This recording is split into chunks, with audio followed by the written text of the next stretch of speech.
तर घरातली सगळी कामं माझी आवरलेत आणि आता मी हेअर वॉश केला आहे. तर केस माझे अजून वाळायचे आहेत, त्यामुळे मी तयार नाही झालेले. माझं फक्त आवरायचं राहिले, बाकी सगळं आवरून तयार आहे सगळं.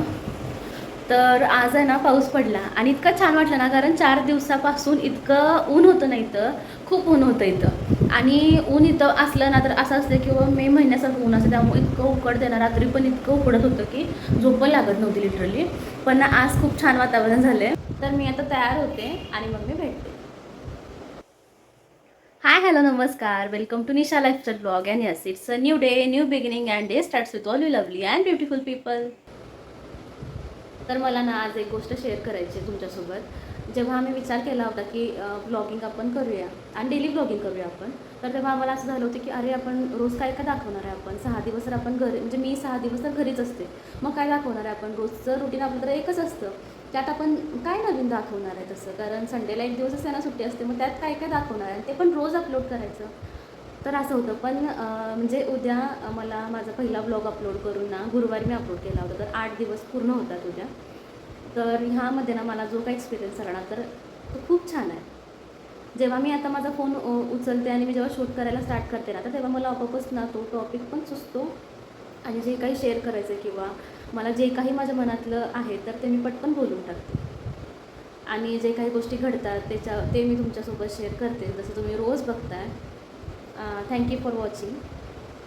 तर आणि स्वतःला ना, मला स्वतःला खूप छान वाटते की मी काहीतरी करते, मी बिझी आहे, मला नाही तो वाईफवर विचार करायला अजिबातच वेळ नाही आहे. आणि ना बरेच जणांना असं पण वाटतं की बाबा हे ब्लॉगिंग काय सोपं आहे, फक्त फोन उचलायचं, बोलायचं, शूट करायचं आणि अपलोड करायचं ब्लॉग. तर असं अजिबात नाही आहे. खूप टाईम कन्झ्युमिंग प्रोसेस आहे, एडिटिंगला भयानक वेळ होतो.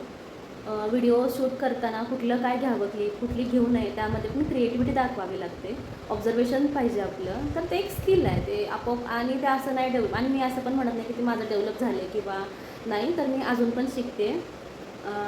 त्या थोडी क्रिएटिव्ह माइंड करून मग ते सगळं क्लिप त्या सगळ्या कंबाईन करून तुम्ही विचार करा ना की आपल्याकडे दिवसाला 24 तास आपल्याकडे असतात. त्यातले आपण म्हणजे 8 तास एक धरा तुम्ही की 8 तास आपण झोपतो आहे, तर ते मायनस करून आपल्याकडे 16 तास सुटतात.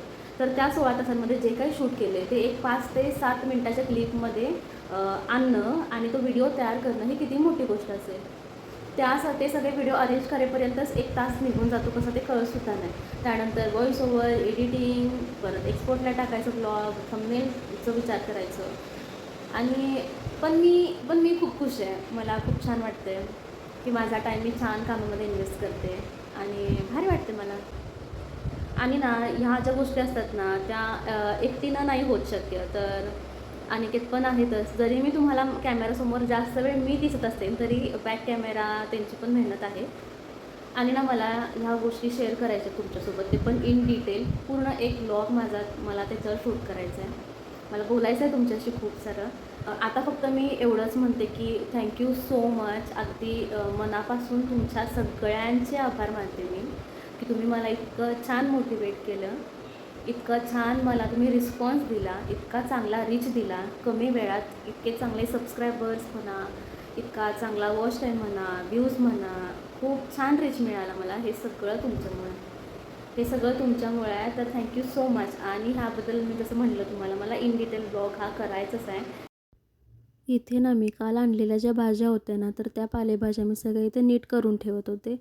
ज्या त्या वेळेला नीट केलं की ते आपल्याला करायला पण सोपं होतं, पटकन करता येतं भाजी.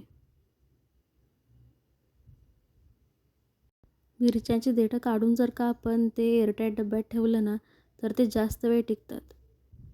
तर बऱ्यापैकी माझ्या सगळ्या भाज्या निवडून झाल्यात. आता इथं मेथी पण मी नीट केली आहे आणि इथं कोथिंबीर पण आहे. कोथिंबीर तर नेहमी सगळी मात्रेच आहे, मात्र झाली नेहमी सगळं. आणि भाज्या तर इतक्या महाग आहेत ना, 40 रुपयाला कोथिंबीर, 40 रुपयाला मेथी आणि 40 रुपयाला पालक. आणि तो पण असा पूर्ण पिवळी झाली.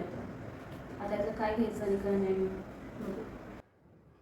या शेवग्याच्या शेंगा मी अशा कट करून घेतल्यात आणि मी अशा एअरटाईट कंटेनरमध्ये त्या स्टोर केल्या. निवडून वगैरे सगळं भाजी ठेवली. तर मी तुम्हाला दाखवते आता कसं कसं ठेवलं मी. यामध्ये मेथी आहे, ढबू मिरची, कढीपत्ता, टोमॅटो, फ्लॉवर, लिंबू आहे त्यामध्ये, बीट आहे, पालक, शेवग्याच्या शेंगा आणि कोथिंबीर. तर मी माझ्या फ्रीजमध्ये कसं कसं कुठं कुठं काय काय ठेवले ते तुम्हाला दाखवते. सगळ्यात खालच्या सेक्शनमध्ये हे सगळे मसाले आहेत, मेयोनीज आहे, सॉस आहे, ह्या दोघांचा उपयोग अजिबात होत नाही. तर ह्याच्याच वरच्या सेक्शनमध्ये ठेवले मी जाम आहे, इथं इलायची आहे, जिरा पूड आणि हे सब्जा बी आहे. तर ह्या सेक्शनमध्ये ना जे काही खराब होऊ शकतं असं म्हणजे रवा म्हणा, कडधान्य म्हणा, सुकं खोबरं, गूळ, बेसनचं पीठ असं सगळं ठेवलं आहे. तर ह्या सेक्शनमध्ये मी मेथी ठेवते, डब्बू आणि फ्लॉवर. तर पॅक करते. तिथं मी आता ह्या भाज्या ठेवणार आहे कारण बॉक्स यामध्ये बरोबर बसतात. तर ह्याच्यात पालक आहे,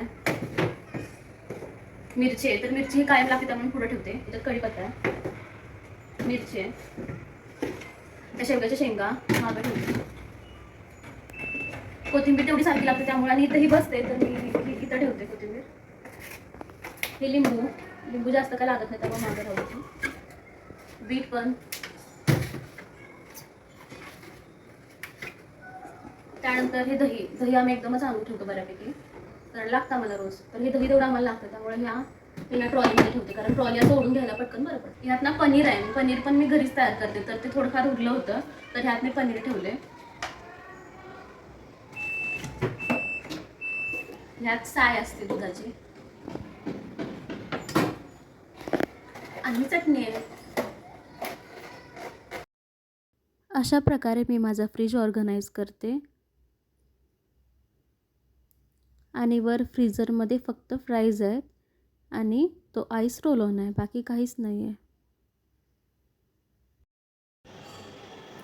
तर आता मी सगळे पाव वगैरे घेऊन आलो आणि येताना मी असं मस्तपैकी केक आणला. आणि हा केक आणला तर छान तर वाटतंयच, पण सगळ्यात मस्त म्हणजे हा डबा मला परत यूज करता येईल आणि परत स्टॉक वाढेल माझ्याकडे डब्यांचा, ही सगळ्यात खुशी. आणि हा केक का आणला आहे ते तुम्हाला उद्याच्या ब्लॉगमध्ये कळेल. तर असा होता आमचा आजचा दिवस. आजचा ब्लॉग जर का तुम्हाला आवडला असेल तर प्लीज लाईक करा, शेअर करा आणि सगळ्यात महत्त्वाची गोष्ट म्हणजे सबस्क्राईब करायला अजिबात विसरू नका. तर भेटूया उद्या पुन्हा एका छानशा नवीन ब्लॉगमध्ये. धन्यवाद.